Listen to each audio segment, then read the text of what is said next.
은퇴 후가 막막하게 느껴지는 사람들도 있다는 거죠. 네, 네. 예, 아무리 돈을 많이 벌어도 불행한 분들 있지 않습니까? 마음이 불행한 분들. 특히 요즘 뭐 우울증 또 유행처럼 번지고 있고. 뭐 그런 얘기도 하잖아요. 그러니까 하루에 시 하나 정도는 읽으면 좋다. 네, 우리 네. 정서적으로. 뭐가 좋을까요? 우리가 중년의 삶을 살아가고 있는 오늘날 많은 분들 시는 어떤 의미가 있고 뭐가 좋겠습니까? 하루에 시를 읽는다는 게. 지금 제가 뭐 어떤 시를 읽어보라고 권하는 건 조금 뭐 무리가 있을 것 같고요. 아니 좀 뭐, 낭독도 하나 지금 예, 부탁드릴 겁니다. 예, 제 책을 사보시면 될 것 같고요. 시를 읽으면 일단은 마음의 안정을 찾을 수가 있고요. 그리고 예, 또 예. 좀 생각을 할 수 있는 그렇죠. 시간이 생각, 중요한 것 같아요. 생각. 예, 그래서 우리 현대인들이 사실 생각할 틈도 없이 많이 살아가지 않습니까? 그런데 아침, 저녁 아니면 낮 시간이라도 잠시만에 자기 마음속에 빈방을 만들어 두듯이 뭔가 생각하고 사색을 할 수 있다면 그건 굉장히 정신 건강에 좋은 거라 생각하거든요.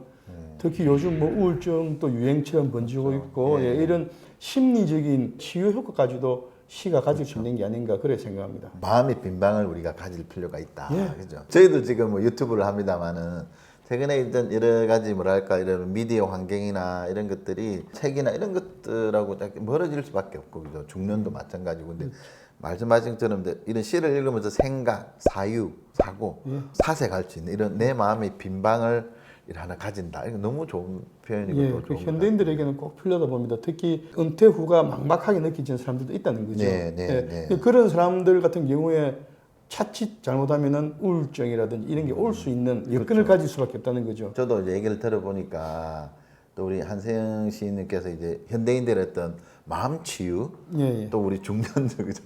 뭐 격려도 필요하고, 네, 맞습니다. 그죠? 치유 이런 것도 필요하고 그래서 마음 테크라는 것을 들어보셨지 않습니까? 한세영 시인님께서 지으신 겁니다. 그리고 상표권을 가지고 계시고 마음 테크도 한번 간단하게 설명을 한번 예, 해주시면. 마음테크는 제가 공무원 생활을 마치고 각 대학이나 기업체 강의 다닐 때 그것도 예. 이제 강의를 위해서 공부를 하다가 나름 얻은 단어인데요. 우리가 뭐 재테크, 세테크, 뭐 부테크, 자녀 교육테크 다 하지 않습니까? 네, 그렇지만 네. 그 무엇보다 우선하고 중요한 것은 자기 자신을 마음을 관리하고 자기 자신을 다스리는 거라 생각하거든요. 현대인들은 급한 걸 먼저 하지 중요한 거는 뒤로 자꾸 미루지 않습니까?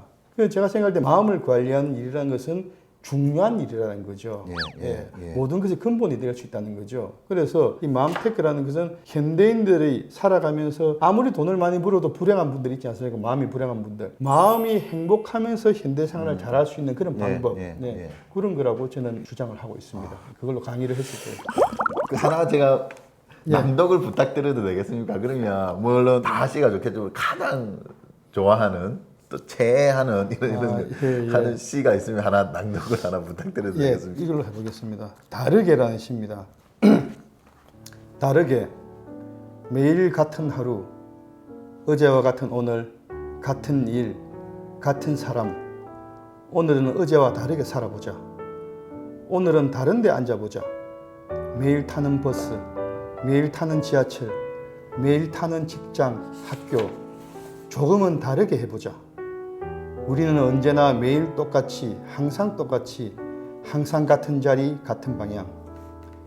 같은 곳만 앉고, 같은 곳을 걸어가고, 같은 곳을 바라본다. 오늘은 다른 데 앉아보자. 그리고 다른 곳을 바라보자. 다른 데 앉아서 다른 방향을 보면, 다른 길을 걸어보면, 다른 세상, 다른 시각, 다른 사람들. 똑같은 삶을 살면서도 오늘은 좀 다르게 보고, 오늘은 좀 다르게 생각해보자. 아주 쉬운 방법으로 그냥 다른 데 한번 앉아보자. 이거 사전에 내가 절대 부탁드린 거 아닌데 저 너무 요즘 제가 타는 거하고 너무 와닿습니다. 저도 요즘 버스나 이제 지하철 타고 이제 출퇴근하고 이렇게 하는데요. 일주일 동안은 버스 타고 가고 다른 일주일은 또 지하철 타고 이렇게 해보거든요. 서는 곳이 다르면 보이는 것도 다르다. 그걸 저는 강조한 부분입니다. 다양성, 예. 다른 관점, 다른 시각, 다른 견해 이런 것들을 하면서 우리가 관용이나 포용 이런 걸 좀 가져야 이런 이렇게 이해해도 되겠습니까? 제가 그래서 또 상대 입장, 조금 더 확대하자면 아까 말씀하신 그 현대인들의 힘든 면, 너무나 루틴한, 너무나 똑같은 생활을 하다 보니까 그에 빠지는 매너리즘이라든지 그걸로 인해 가지고 마음이 힘들어지는 것을 치유할 수 있는 일종의 한 방법. 조금만 바꾸면은 달라질 수 있다는 거죠. 그걸 제가 강조한 네. 것입니다. 네. 뭔가 새로운 것을 시도해보는 그런 마음, 예. 그죠? 또 새로운 것, 조금 또 다른 걸 한번 시도해보고자 하는 마음. 이게 또 알고 보면 쉽지는 않거든요. 어떻게 맞습니다. 보면 예. 나이가 들면 또 죽는들은. 근데 그런 것들을 한번 시도해보는 것도 좋겠다는 생각이 방법이죠. 들고. 집에서 아침에 양말을 신을 때도 꼭 어느 발부터 먼저 신는 경우가 있습니다. 왼발 먼저 이게 신든지 버릇, 예, 뭐 버릇, 우리가 습관, 예. 습관이니까. 그런 것조차도 살짝 바꿔보면요. 의도적으로 한번. 의도적으로 바꿔본다면 좀 그렇죠. 방법이 생긴다는 거죠. 예. 아, 이게 의도적인 게 좋은 것 같습니다. 나의 일상적인 어떤 생각에 나의 의지가 조금 더 그렇죠. 개입이 스스로 되는 거. 바꿔보겠다는 의지죠. 그죠. 예, 예. 시도 그런 게 또 도움이 되는 것 같고. 그렇죠. 예, 시는 그래서 더 저는- 적극적으로 사고를 하고 예, 생각을 예, 해야 예. 되니까. 그래서 저의 시가 의도적으로 자신을 개선하고 바꾸려는데 그런 분들에게 촉매 역할, 예, 예, 예. 아니면 조금 길잡이 역할, 예, 그렇게 하기를 바라면서 쓴 시들이 많이 있습니다. 이제 우리가 뭐시 얘기를 좀 했습니다만은 우리 한생은 오늘 한생님이 경력이 너무 다채롭습니다. 해병대 나오셨고요. 또 대학교 교직원 하시고 또 일반 뭐 보험 이런 쪽에도 아주 큰 성과도 내시고 또 뭐 강의도 많이 나가시고 그래 하다가 또 이제 버스 기사 일을 하셨는데 이런 많은 직업을 하게 된 계기라고 해야 되나 아니면 본인의 어떤 철학이나 뭐 이런 게 있습니까? 어떻습니까? 예, 뭐 거창하게 철학 같은 건 없고요. 뭐 계기라고 한다면은 뭐 아무래도 제가 좀 의욕은 높은데 제가 가진 게 좀 부족해서 그렇지 않았나. 저 직업을 통해서 내 꿈을 이룰 수 있겠다 생각했는데 가보니까 내 양에 안 차고 아 그러면 더 큰 데로 가보자.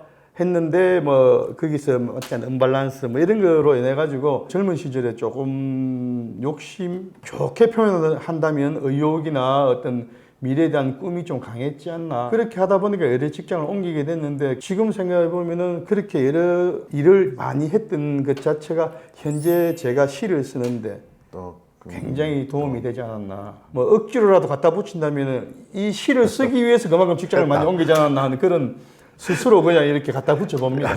뭐 그런 분들이 뭐 치객이나 도저히 말로 안 되니까 112에 신고를 해가지고 예, 예. 경찰관이 와서 제압한다든지 뭐 이런 경우 기사 니 따위가 뭔데 뭐 이런 욕설까지 넣어가지고 뭐 아이고 저분이 술을 많이 드셨구나 생각하고